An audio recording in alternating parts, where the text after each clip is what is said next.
Hello friends, இந்த வீடியோவில் நம்ம செகண்ட் சாப்டர் பார்க்க போகிறோம். அதான் data abstraction. Okay okay first வந்து அப்ஸ்ட்ராக்ஷன்னா என்னன்னு நமக்கு தெரியும். Okay, so first definition of abstraction என்ன? ப்ரொவைடிங் ஒரு நமக்கு தேவையான இன்ஃபர்மேஷன் மட்டும். ஸோ ப்ரொவைடிங் எசென்ஷியல் டீட்டெயில்ஸ், நமக்கு தேவையான டீட்டெயில்ஸை மட்டும் ப்ரொவைட் பண்ணிவிட்டு and hiding the other details, மற்ற டீட்டெயில்ஸ் எல்லாத்தையும் ஹைட் பண்ணிடுறது. ஓகே, ஸோ ஹைடிங் தி other details. ஓகே, இதுக்கு என்ன எக்ஸாம்பிள் சொல்லலாம்? இப்போ நம்ம வந்து கார் ஓட்டுறோம்னு வச்சுக்கோங்களேன். இப்போ எனக்கு கார் வந்து முன்னாடி போகணும். முன்னாடி போகணுன்னா நான் என்ன பண்ணுவேன்? ஆக்சிலேட்டரை ப்ரெஸ் பண்ணுவேன். கரெக்டாக நமக்கு தெரியும், ஆக்சிலேட்டர் ப்ரெஸ் பண்ணால் கார் வந்து மூவ் ஆகும் அப்படின்னு தெரியும். ஆனால் நமக்கு எதை பற்றி நமக்கு லைக் நம்ம அக்கறை எடுத்துக்க தேவையில்லை. இன்ஜின் எப்படி ஒர்க் ஆகுதுன்னு சொல்லிட்டு நமக்கு தெரியணும்னு அவசியம் இல்லை. ஆக்சிலேட்டர் எவ்வளோ ப்ரெஸ் பண்ணால் எவ்வளோ ஸ்பீடாக போகும், அது எப்படி போகுது அப்படின்றத பற்றிலாம் நமக்கு எதுவும் தேவையே கிடையாது. நமக்கு ஒன்றே ஒன்று தெரியும், ஆக்சிலேட்டர் மிதிச்சா கார் ஃப்ரண்ட்டில் போகும், கார் ஸ்பீடாக போகும் அப்படின்னு சொல்லிட்டு. ஸோ நமக்கு இந்த ஆக்சிலேட்டர்ன்ற ஒன்று மட்டும் கொடுத்துட்றாங்க. அதுதான் ப்ரொவைடிங் எசென்ஷியல் டீட்டெயில்ஸ். நமக்கு தேவையான ஸ்பீடாக போகிறதுக்கு தேவையானது என்ன? ஆக்சிலேட்டர், அவ்வளோதான். மற்றதை ஹைட் பண்ணிடுறாங்க. ஸோ இந்த இன்ஜினை ஹைட் பண்ணிடுறது, இன்ஜின் எப்படி ஒர்க் ஆகுதுன்னு சொல்லிட்டு ஹைட் பண்ணிடுறது. ஸோ அதுதான். ஓகே, அதுதான் வந்து அப்ஸ்ட்ராக்ஷன். இது நமக்கு என்ன கொடுக்குது அப்படின்னா, மாடுலாரிட்டி கான்செப்ட் நமக்கு கொடுக்குது. ஓகே, ஸோ மாடுலாரிட்டினா என்ன? மாடலாக ஒரு பெரிய கோட் இருக்கு. இதை வந்து ஒரு லாஜிக்கல் மாடலாக நம்மளால டிவைட் பண்ண முடியும். ஓகே, ஏன்னா மெயின்டைன் பண்ணுறதுக்கு ஈஸி. ஓகே, இப்போ இது அதை எடுத்துக்கலாம். இது வந்து கார். ஓகேயா, இது வந்து காரு. இதில் வந்து ஸ்பீடாக போகிறதுக்கான ஃபங்க்ஷன் இருக்குது. அப்புறமா வேறு ஒரு சம்திங் ஒரு ஃபங்க்ஷன் இருக்குன்னு வச்சுக்கோங்களேன். நான் வந்து இதை மட்டுமே நான் வந்து சேஞ்ச் பண்ணணும் அப்படின்னா, நான் இதை தனியாக ஒரு ஃபோல்டரில் போட்டுடலாம். ஓகே, அதுக்கு தனியாக ஒரு கோட் எழுதி இதை மட்டும் நான் சேஞ்ச் பண்ணால் போதும். இந்த சேஞ்ச் வந்து இங்கே ரிஃப்ளெக்ட் ஆகிடுது. ஓகே, ஸோ மெயின்டைன் பண்ணுறதுக்கு ஈஸியாக இருக்கும்.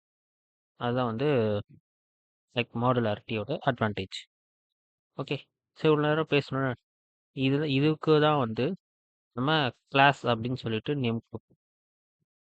ஓகே, ஸோ இந்த அப்ஸ்ட்ராக்ஷனை நம்ம எப்படி அச்சீவ் பண்ணுறோன்னா, using the concept class. Okay, கிளாஸ்ன்ற கான்செப்ட் வச்சு தான் நம்ம வந்து அப்ஸ்ட்ராக்ஷனை வந்து அச்சீவ் பண்ணுறோம். ஸோ இதுதான் வந்து நம்ம ஏடிடி அப்படின்னு சொல்லுவோம். இது abstract data type. Okay, abstract data type. இதையே நம்ம ஆப்ஸ்ட்ராக்ட் டேட்டா டைப் சொல்கிறோம் அப்படின்னா, இப்போது ஒரு எக்ஸாம்பிளுக்கு வந்து நான் ஜாவா எடுத்துக்கிறேன். ஓகே, இப்போ ஜாவாவில் பார்த்தீங்கன்னா எல்லாமே வந்து கிளாஸஸ். ஓகே, இப்போ இன்டீஜர் நான் வந்து இன்ட் i = 1 கொடுத்தாலுமே இந்த இன்ட்ன்றது கிளாஸ் தான் ரெப்ரசன்ட் பண்ணும். ஓகே, ஸோ இதோட கிளாஸ் வந்து பார்த்தீங்கன்னா கேபிட்டல் இன்டீஜர் அப்படின்னு போட்டு ஒரு ஆப்பர் கிளாஸ் என்ன. ஓகே, இப்போ இதில் பார்த்தீங்கன்னா நிறைய வேல்யூஸ், அதாவது நிறைய ஃபீல்ட்ஸ் இருக்கும். ஓகே, இதில் வந்து நிறைய மெத்தட்ஸும் இருக்கும். ஓகே, எக்ஸாம்பிளுக்கு வந்து இப்போ நான் இன்டீஜரோட மினிமம் வேல்யூ நான் கேட்கணும் அப்படின்னா நான் என்ன யூஸ் பண்ணுவேன்னா கேபிட்டல் min_value நான் யூஸ் பண்ணுவேன். ஓகே, இப்போது எனக்கு தேவை மினிமம் வேல்யூ. மினிமம் வேல்யூவை நான் இப்படி வாங்கிக்கலாம். ஓகே, ஆனால் இது இன்டர்னலாக இந்த மினிமம் வேல்யூவை எப்படி அது கலெக்ட் பண்ணுது, எப்படி கால்குலேட் பண்ணுதுன்னு சொல்லிட்டு எனக்கு தெரியணும்னு அவசியம் இல்லை. ஆனால் எனக்கு தேவை மினிமம் வேல்யூ, எனக்கு கிடச்சிருச்சு.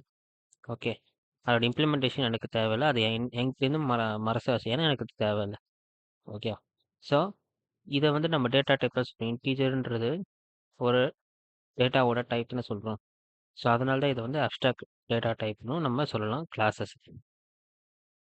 ஓகே, அதுதான் மெயின். ஓகே, இப்போ இந்த அப்ஸ்ட்ராக்ஷன் கிளாஸஸில் எப்படி யூஸ் பண்ணுறாங்க அப்படின்னா, by using 2 concepts. Okay, 2 concept என்னென்ன? ஒன்று வந்து கன்ஸ்ட்ரக்டர், அதுக்கப்புறம் selectors. Okay. Constructor and selectors. ஏன்னா ஒரு கிளாஸ்க்கு ஒரு கன்ஸ்ட்ரக்டர் தான் இருக்க முடியும். பட் ஓவர்லோடிங் அது தனி டிஃப்ரெண்ட். ஓகே. நிறைய செலக்டர்ஸ் இருக்கும். ஓகே. கன்ஸ்ட்ரக்டர்னா என்ன?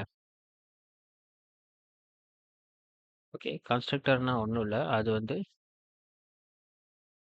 Building the object. ஓகே. இப்போ கிளாஸஸ் அப்படின்றது ஒருத்தன் வந்து ஒரு ஃபைல் மட்டும்தான். ஓகே. ஸோ கிளாஸ் அப்படின்றது ஒரு ஃபைல் மட்டும்தான். ஓகே.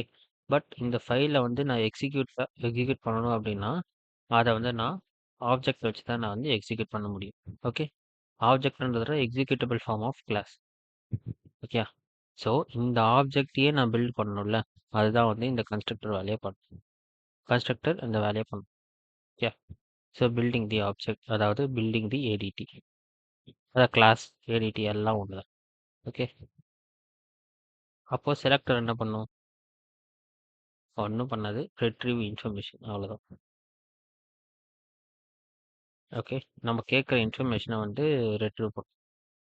ஓகே. இப்போ எக்ஸாம்பிள் பார்த்துக்கலாம். ஒரு கிளாஸ்னு வச்சுக்கோங்க. ஓகே. இது என்ன கிளாஸ் ஒன்று? சிட்டி கிளாஸ்னு வச்சுக்கோங்க. ஓகே. இது வந்து கிளாஸ் சிட்டி. ஓகே. இதில் வந்து பார்த்தீங்கன்னாக்கா ஃபஸ்ட்டு வந்து மேக் சிட்டின்னு சொல்லிட்டு நான் ஒன்று டிஃபைன் பண்ணுறேன். ஓகே. அதாவது ஒரு சிட்டியவே மேக் பண்ணு அப்படின்னு சொல்கிறேன். எதை வச்சு? அதுக்கு ஒரு நேம் கொடுக்குறேன். அதுக்கப்புறம் அதுக்கு ஒரு ஐடி கொடுக்குறேன். ஓகே. அதுக்கப்புறம் அதுக்கு லேட்டிடியூட் கொடுக்குறேன், லாஞ்சிடியூட் கொடுக்குறேன். ஏன்னா ஒரு பிளேஸை வந்து நம்ம எப்படி மார்க் பண்ணுவோம்? லேட்டிடியூட் லாஞ்சிடியூட் வச்சு தானே. ஓகே. ஸோ வந்து மேக் சிட்டின்னு நான் ஒரு ஃபங்க்ஷனை வந்து டிஃபைன் பண்ணியிருக்கேன். ஓகே.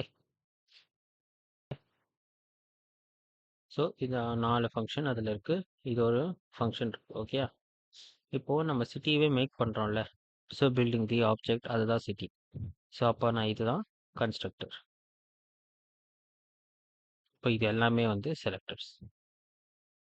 ஏன்னா இந்த நமக்கு தேவையான இன்ஃபர்மேஷன் நேமை மட்டும் கொடுக்குறது, ஐடியா மட்டும் கொடுக்குறது, லேட்டிடியூடை மட்டும் கொடுக்குறது, லாஞ்சிடியூடை மட்டும் கொடுக்குறது. ஓகே. இந்த செலக்டர்ஸ் இப்போ எப்படி யூஸ் பண்ணலாம்? இப்போ வந்து 2 சிட்டிக்கான டிஸ்டன்ஸ் இருக்குன்னு வச்சுக்கோங்களேன்.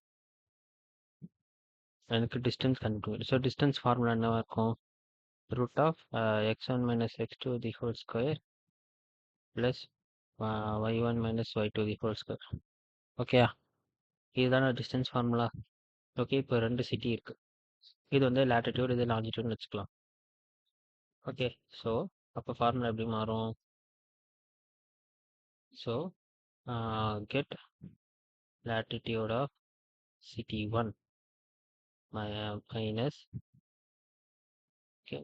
get latitude of city 2 the whole square plus எனக்கு டிஸ்டன்ஸ் வந்து இப்படி மாறிடும்.